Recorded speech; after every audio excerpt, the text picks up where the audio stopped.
मागच्या गेले 50-60 वर्षाच्या पूर्वी काय होतं माहित नाही, परंतु एवढी अभूतपूर्व परिस्थिती आपण कधी पाहिले नाही किंवा त्याला आपण कधी सामोरे गेलो नाही. नेहमी दुष्काळाच्या छायेमध्ये असणारा भाग होता. त्यामुळे जे काही मधल्या काळामध्ये जलसंधारणाची कामं झाली, छोटे मोठे बंधारे झाले असतील, तर हा सेनेचा पट्टा जो आहे हा नेहमीच अवर्षण प्रवण भागात क्षेत्रामध्ये राहिलेला आहे.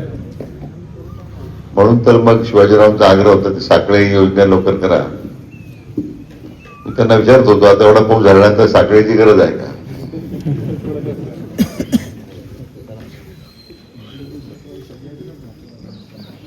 परंतु अतिशय दुर्दशा मला वाटतं या सगळ्या अवकाळी पावसानं सगळ्यांची केलेली आहे. घरं वाहिलीत, काही ठिकाणी संत्र्याच्या बागा वाहिल्यात, कांदे लोकांनी काढून ठेवले होते, बऱ्याच ठिकाणी ते कांदे वाहून गेलेत.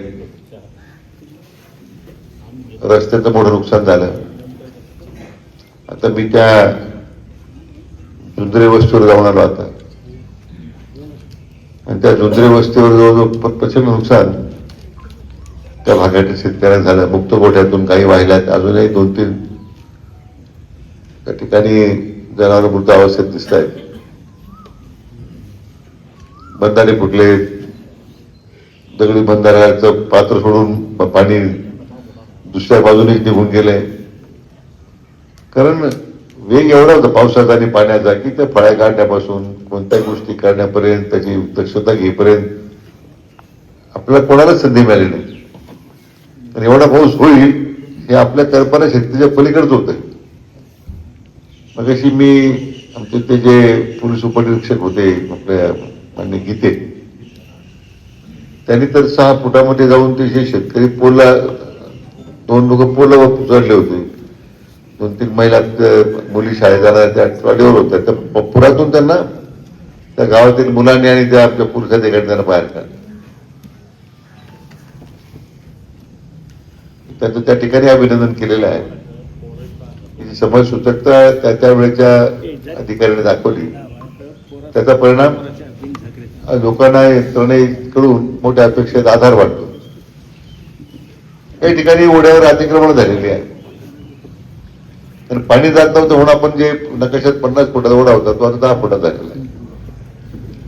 म्हणजे आपण जेवढं काही त्याच्यामध्ये ओढ्यात अतिक्रमण करायचं आहे ते आपण केलेलं आहे.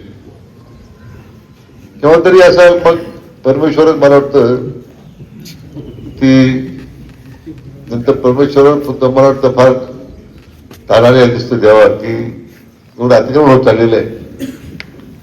निसर्गाच्या अवकृपा होते, मग कधी कधी अशा घटना घडतात दुर्दैवानं. कारण हे 100 वर्षापूर्वीचे ओढ्यांचं आखणी केलेली आहे, त्याचे नकाशित केलेले प्रवाह ठरलेले आहेत. ओढ्याचे पोहोचणार पाणी जात नसल्यामुळे, पाऊस नसल्यामुळे, दुष्काळ असल्यामुळे बऱ्याच ठिकाणी लोकांनी मग ओढ्यामध्ये आपले बऱ्याच ठिकाणी घरं बांधली. तो एक कोणा दोष आहे असं मी मानत नाही. पाणी जर गेले 2-2 पिढ्या पाणी जात नाही ओढ्याला, त्यामुळे स्वाभाविक राहायला जागा नसेल, कोठ्याला जागा नसेल, आपण सगळं ते त्याच्यामध्ये अतिक्रमण केलेलं आहे. परंतु ज्या ठिकाणी आता अतिक्रमण प्रभावित झालेलं क्षेत्र आहे, उद्या येणाऱ्या पावसाचा विचार करताना ज्या भागामध्ये अतिक्रमण केल्यामुळे प्रवाह बदललेले आहे, त्या गावाचं नुकसान झालेलं आहे, शेतीचं नुकसान झालेलं आहे, ते सगळे अतिक्रमण तात्काळ मोजणी करून ते अतिक्रमण काढण्याच्या सूचना आता अधिकारी दिलेल्या आहे. आपण सगळ्यांनी त्यासाठी सहकार्य करावं अशी माझी विनंती आहे. पाऊस आला म्हणजे आपण मग पाणी करायला देणार आम्ही, मग इतकं पाणी वाहिलं, इतकं पाणी गेलं, इतकं डोक्यावरून गेलं, इतकं घरावरून गेलं, पण ते मूळ घरच अतिक्रमणात आहे ओढ्यामध्ये बांधलेलं. पण आपण त्याचा विचार करत नाही, कारण आपल्याला शेवटी त्या नागरिकांना मदत करायची भूमिका शासनाची आहे.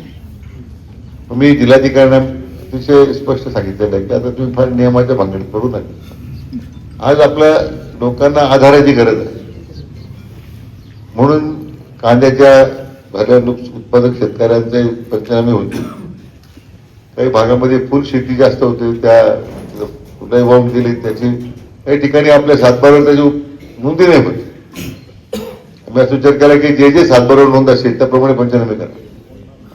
पण काही लोक म्हटलं आमच्या सातबारावर नोंदच नाही. फुलाची शेती कधी कधी सातबारावर नोंदली जात नाही. पण तरी त्याची जी स्थिती आहे सध्याची, शेतामधली पाहून पंचनामे करा सांगितलंय. आता पशुधनाचं नुकसान झालं, काही ठिकाणी चाराच वाहून गेलाय. तिथं झेंजुडे वस्तीत मी गेलो तिथं 8-9 गाय वाहून गेल्या. हा ती जुंद्रे वस्ती. म्हणून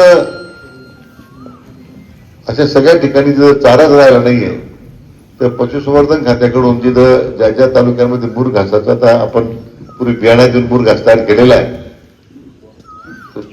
त्याच्याकडून ताबडतोब मूर घास उपलब्ध करून जिथे चाऱ्याची आवश्यकता आहे तिथे चारा उपलब्ध करून देण्याच्या सूचना दिलेल्या आहेत. ज्यांचे सगळे वाहून गेलेले आहे, आता घरदारच नाही येत आहे, सगळ्या लोकांना त्या त्या गावातील प्राथमिक शाळा असतील त्या ठिकाणी त्यांची निवासाची सोय करायला सांगितलेली आहे. धान्य तेल काय लागलं तर आणखीन जण म्हटलं की ज्या सेवाभावी संस्था काही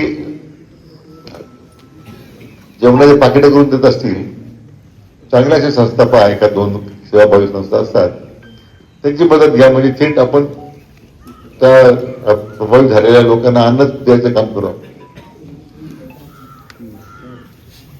आणि आमच्या जलसंपदा खात्या अधिकाऱ्यांना सूचना दिल्या आहेत. आता हे सगळे जे बंधारे तुटलेत त्याचं पाणी कमी होईल, तात्काळ त्या बंधाऱ्याचा भराव करून दोन्ही बाजूनी ते दुरुस्ती लगेच करायची सूचना दिलेल्या आहेत. त्याच्यात एवढं गवळ अडकलेलं आहे बऱ्याच ठिकाणी, कारण पाणीच जात नव्हतं. सगळं ओढ्याचा गवळ तरी त्या बंधाजवळ अडकलेलं आहे. त्यामुळे सुद्धा पाणी फुगलं मागं बऱ्याच ठिकाणी. बऱ्याच फुगवटा होण्याचं कारण ते सुद्धा एक मुख्य होतं. ते सुद्धा आता काटवण वगैरे काढून ते मला वाटतं फळ्या काढून ते सगळं साफसफाई करतील. त्याला पाणी काही बघू दिलं पाहिजे. अजूनही पावसाचे दिवस संपल्या तर 35 वर्षानंतर आपल्या जिल्हा, आपल्या राज्यामध्ये 35 ते 40 वर्षानंतर पहिल्यांदा मे मध्ये पाऊस झाला. आपल्याकडे जुलैमध्ये पाऊस सुरू होतो, ऑगस्टमध्ये पाऊस येतो. मध्यंतरी हवामानाच्या बदलामुळे आता ऑक्टोबर, नोव्हेंबर, डिसेंबर पर्यंत पाऊस गेले आपले. आणि आपल्या भागामध्ये साधारण वर्षाची सरासरी 400 मिलीमीटर आहे. ती एका दिवसात झाली. एका दिवसात 400 मिलीमीटर पाऊस पूर्ण महिन्यामध्ये आहे. 400 मिलीमीटर आपण घेतो. कालचा पाऊस आहे 118 मिलीमीटर पर्यंत. या मंडळात 118. आता एवढं पाणी प्रवाहित होणं म्हणजे स्वाभाविकपणे त्याच्यामध्ये नुकसान झालं हे तर दिसतंय प्रथमदर्शनी. पण मी आपल्याला आश्वासित करू इच्छितो सगळ्यांना की सगळे पंचनामे होते. ते मग आल्यानंतर वाळकीच्या काही दुकानदारांनी मला सांगितलं की आमच्या दुकानाचंही नुकसान झालं, दुकानं वाहून गेली, काही पडली, त्याचे पंचनामे करू आपण.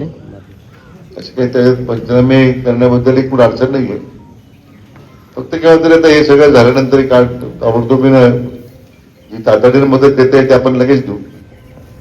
ज्याला शासन स्तरावर विशेष बाब म्हणून काही गोष्टी कराव्या लागतील जे आपल्या धोरणात नाहीये, त्यासाठी शासन स्तरावर तो निर्णय करावा लागेल. तर आमच्या मदत पुनर्वसन मंत्र्यांच्या अध्यक्षतेखाली एक समिती असते. त्या समितीमध्ये आमच्या जिल्हाधिकारी महोदयांनी मी सांगितलं प्रस्ताव पाठवून द्या, म्हणजे त्या समितीपुढे चर्चा होऊन निर्णय करू शकतो आपण. परंतु कुठल्या परिस्थितीमध्ये प्रभावित झालेली जेवढी गावं आहेत, नुकसान झालेले जेवढे शेतकरी आहेत, आमचे टपरीधारक असतील, आमचे दूध उत्पादक असतील, त्यांना कुठेही आपण वारंवार सोडणार नाही. 100% शासन तुमच्या पाठीशी खंबीरपणे उभा आहे हे मी सांगण्यासाठी आपल्या समोर उभा आहे.